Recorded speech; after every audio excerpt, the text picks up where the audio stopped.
Hello, everybody. Thank you for joining me. Thank you so much. So, this year I would like to do something a little bit different with my weekly series. Well, whenever I can get the chance. This year I would like to do something called Postures of Life. And it kind of joins the asana practice or physical postures of yoga with the many things that we feel and experience in life. The many things that we both find joy in and find sorrow in. Sometimes, well, it depends on the person, of course. We might have trouble balancing out the feelings, so we're not always being taken in directions we don't care to be taken. For instance, maybe depression, anxiety, anger, or maybe we just get too excited. We lose control of ourselves. We might have joy in those moments, great joy and exhilaration, but then the aftermath that we have to do to pick up the pieces, to claim responsibility for things that we have done, might not be very desirable. It might not be a very healthy way of living, a very sustainable way of living. So, it is my experience through my own living, through my own life, the yoga asanas or the physical postures have actually given me some stability when it comes to balancing out these emotions that can carry us away to different places that we would rather not be for various reasons. So, for this first asana, I would like to introduce.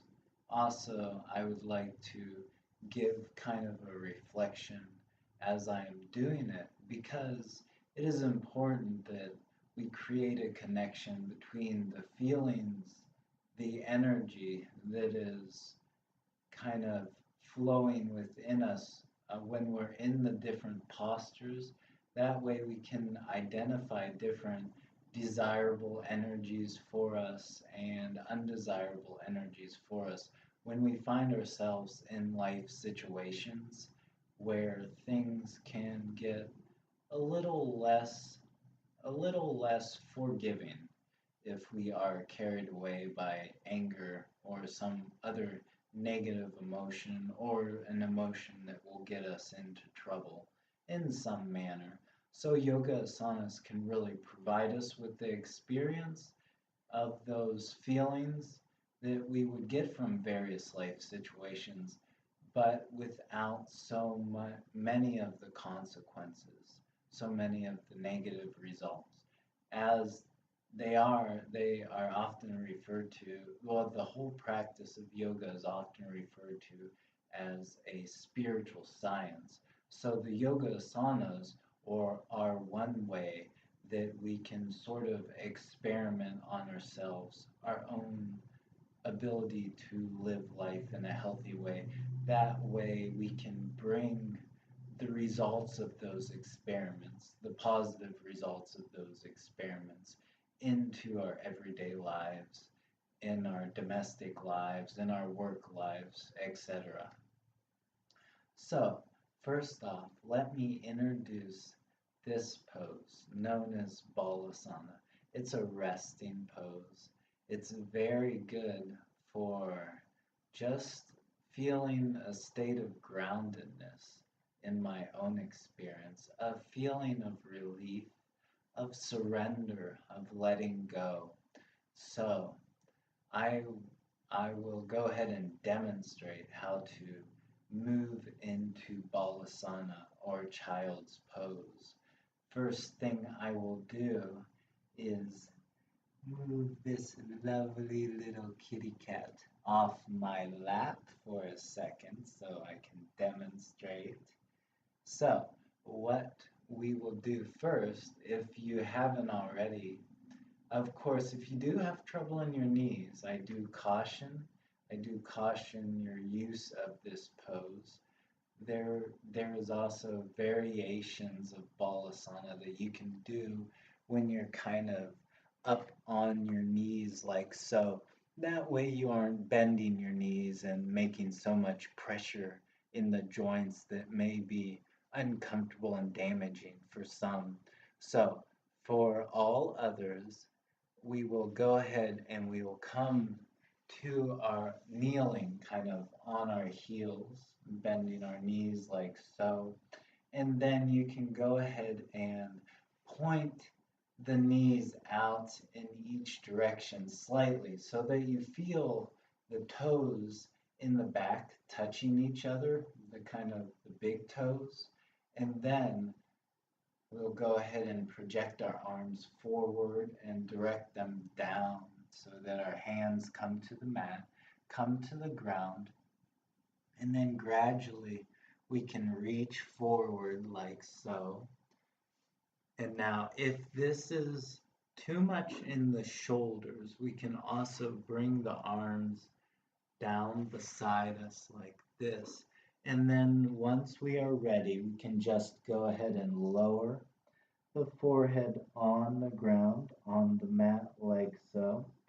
Just enjoying this pose, enjoying the restfulness that it brings us, the sense of groundedness as we feel our third eye resting on the ground, being connected with the great source of energy below us in the earth. So I will go ahead and move my arms back outward and away like so because I find this a nice stretch in my shoulders.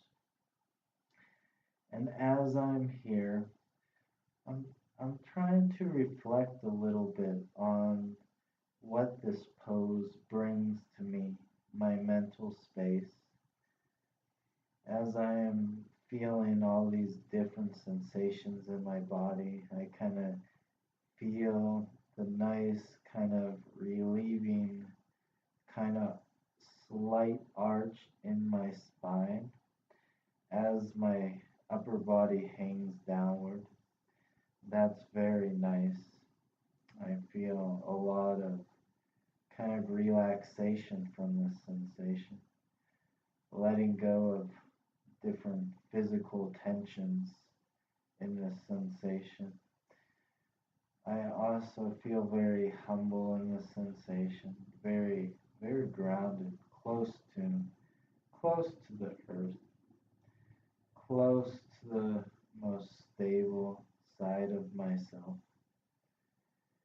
And also when I'm here, I like to enjoy the breath, just an easy flow in, an easy flow out, kind of lost, getting myself almost lost in the hypnosis of it, the breath in and the breath out, allowing myself to concentrate on this natural and very vital function of the body. It always helps draw me back again and again to moments of peace and of stillness, to moments where I am at most home, at most who I truly feel that I am, which is simple, simple and easy, just within the realm of peace, just total and absolute peace. And love too. Love is, of course, the positive of positives, the ultimate in union and togetherness with the world and with life, with all living beings, with all states. Easy flow in, easy flow out. Just enjoying this time in Balasana. Child's pose, maybe even thinking of some thoughts, some recollections, depending on if you are a child right now or if you have grown up into adulthood, what a child means, what they could mean. To me, that means being at the beginning, being at a part in life when everything is fresh and everything is new, when things are simple and things can be found with a joyfulness, a certain enjoyment and surprise and excitement that only a child could feel. They are so fresh, they are so new. There is so much joy there, and every day, every new experience. They're also vulnerable, so some things can be more upsetting than at other times in our life when we learn. We learn to live through different situations where we do get upset, where things don't go our way. But I myself enjoy recollections of those times that are simple and joyous, playing little games, maybe even spending a lot of time on the ground, bent at the knees, kind of sitting on my heels, maybe putting together some different toys, playing with them, being close to the earth, being very grounded, being very content and joyful in simple activities, getting back to those places where we can experience joy anew, not feel as if things are all done, things are all boring and tried out, but that they can be new and they can be fresh. They can be joyful. We can be joyful. We can begin again. We can find joy in life and happiness and live life simply in this happiness and joy. This is what I believe Balasana means to me. Now, what does it mean to you? What has been your experience of this past? I hope it was met well with you. And please, if you would like to share anything, anything about this experience or similar experiences, or anything else that you think might be of interest to you, please contact me. I will go ahead and leave some contact information for you. And now we emerged, kind of moving our hands back toward our knees, slowly raising our torso, and coming back to a more wakeful, active state. Thank you so much for practicing with me today. God bless you, and namaste. Namaste, right, kitty? Namaste. Yeah, namaste. Nama go.